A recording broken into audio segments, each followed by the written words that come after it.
अलीकडेच मोठ्या उत्साहात भरत असणारा कृष्णामाई महोत्सव. सांगलीमध्ये काल परवा 2 दिवस खूपच गर्दी होती या महोत्सवमध्ये. मलासुद्धा तिथे कृष्णामाईच्या पाण्याची पूजा करण्याची संधी मिळाली. मी सुद्धा मनोभावे प्रार्थना केली की सर्वांचं भलं कर आणि सर्वांना समृद्धी दे. आणि कायमच आम्ही रौद्र रूप कृष्णामाईचं पाहिलेलं आहे, शांत रूप पाहिलेलं आहे.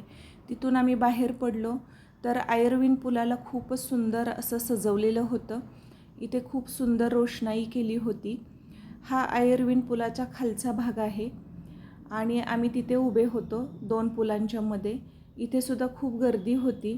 सांगलीकर खरं तर आपल्या सांगलीमध्ये काही महोत्सव येतील, यात्रा असतील, काही असेल तर उत्सव असतील, एक्झिबिशन्स असतील, सांगलीकर फुल्ल प्रतिसाद देतात.